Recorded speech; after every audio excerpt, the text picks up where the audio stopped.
भगवान, क्या किसी स्त्री ने द्रौपदी जैसा दुख सहा है? बहुत पहले मद्र देश में राजा अश्वपति राज करते थे और उनके कोई संतान न थी। 18 वर्ष तक वे प्रतिदिन 10,000 आहुतियां अग्नि को अर्पित करते रहे। देवी सावित्री से उन्होंने केवल एक ही वस्तु मांगी, पुत्र। 18वें वर्ष में देवी सावित्री उसी अग्नि में से प्रकट हुई। वे ब्रह्मा का उत्तर लेकर आई थी। ब्रह्मा का निर्णय कुछ और है राजन, पुत्र नहीं, तुम्हें एक तेजस्विनी कन्या मिलेगी। समय आने पर कन्या जन्मी और देवी के नाम पर नाम रखा गया सावित्री। सावित्री का तेज ऐसा था कि लोग कहते कोई देवी उत्तर आई है, पर उसी तेज से डरकर कोई वर उसका हाथ मांगने नहीं आया। तब अश्वपति ने पुत्री से ही कह दिया, जा अपना वर स्वयं चुन ले। सावित्री एक राज्य से दूसरे राज्य घूमती रही और किसी को नहीं चुना। अंत में वह वन के भीतर एक आश्रम तक जा पहुंची। वहां उसने सत्यवान को देखा, जिसके अंधे पिता द्युमत्सेन शाल्व का राज्य खोकर उसी वन में रहते थे। सावित्री लौटी और अपना चुनाव बता दिया। उस दिन पिता की सभा में नारद मुनि बैठे थे। नारद ने कहा कि सत्यवान से श्रेष्ठ राजकुमार कोई नहीं। फिर मुनि ने वह एक दोष बताया जो सारे गुणों पर भारी था। बेटी, नारद कहते हैं कि सत्यवान की आयु केवल 1 वर्ष शेष है। कोई दूसरा वर चुन लो। मैंने सत्यवान को एक बार चुना है, अब मैं दूसरा वर नहीं चुनूंगी। राजन, इसका मन नहीं डिगेगा। सत्यवान और सावित्री के विवाह को मेरा आशीर्वाद है। सावित्री पिता का महल छोड़कर पत्तों और छाल की कुटिया में आ बसी। गहने उतार दिए, मोटा वस्त्र पहन लिया। अंधे ससुर और सास की सेवा अपने ही हाथों से करने लगी। शिकायत का एक शब्द कभी मुंह से नहीं निकला।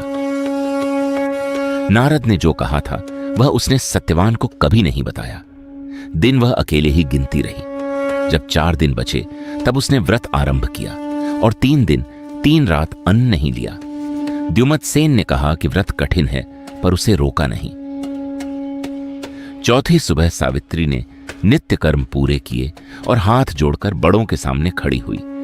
आश्रम के तपस्वियों ने आशीर्वाद दिया कि उसका सुहाग अमर रहे।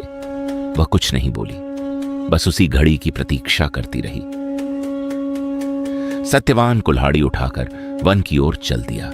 आज मैं भी तुम्हारे साथ वन चलूंगी। मार्ग कठिन है सावित्री। 3 रात के व्रत के बाद तुम्हें विश्राम चाहिए। मुझ में कोई दुर्बलता नहीं, आज मुझे अपने साथ ले चलो। सास ससुर ने आज्ञा दे दी और दोनों साथ साथ वन में चले गए।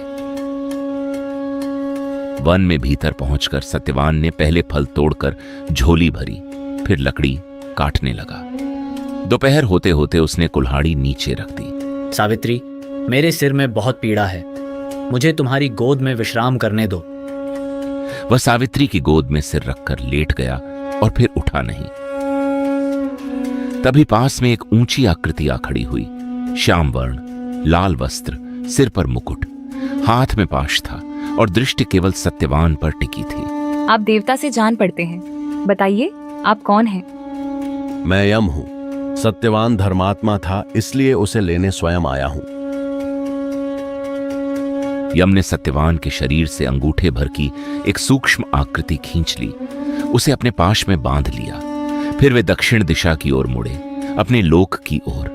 सावित्री उठी और चुपचाप उनके पीछे चल पड़ी।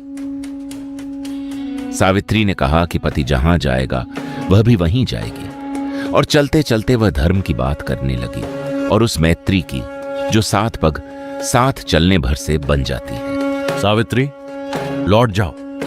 सत्यवान के प्राण छोड़कर कोई वर मांगो।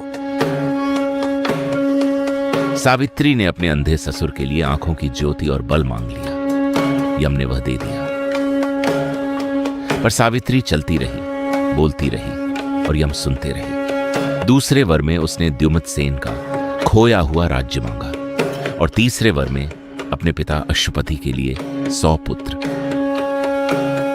यम ने दोनों वर दे दिए और सावित्री तब भी उनके साथ साथ चलती रही। चौथे वर में उसने अपने और सत्यवान के 100 पुत्र मांग लिए। यम ने वह भी दे दिया और सुना नहीं कि अभी किस बात पर हामी भर दी है। फिर यम ने एक वर और देने को कहा, बिना किसी शर्त के। मरे हुए सत्यवान से मेरे 100 पुत्र कैसे होंगे धर्मराज? अपना दिया हुआ वचन सत्य कीजिए। यम ने कोई तर्क नहीं किया। उन्होंने प्रसन्न मन से पाश खोल दिया और सत्यवान को मुक्त कर दिया और आशीर्वाद दिया कि दोनों 400 वर्ष साथ जिएंगे। अधिकतर कथाएं यहां 3 वर गिनती हैं। महाभारत की अपनी कथा 5। सावित्री लौटकर वहीं आई जहां सत्यवान पड़ा था और उसका सिर फिर गोद में रख लिया। वह जागने लगा। सावित्री, मैं इतनी देर कैसे सो गया? तुमने मुझे जगाया क्यों नहीं? आश्रम पहुंचे तो द्युम्नसेन को फिर दिखाई देने लगा था और शाल्व से लोग आ पहुंचे राजा को सिंहासन पर वापस बुलाने। ये सारी कथा एक वन में सुनाई जा रही थी, मार्कंडेय मुनि के मुख से युधिष्ठिर को। युधिष्ठिर ने पूछा था कि क्या किसी स्त्री ने कभी वह सहा है जो द्रौपदी ने सहा, और मार्कंडेय वही बालक थे जिन्होंने शिवलिंग पकड़कर छोड़ा नहीं था जब यम स्वयं लेने आए थे। सावित्री ने अपना पति न रोकर पाया, न लड़कर। वह चलती रही, बोलती रही और एक बार भी रुकी नहीं।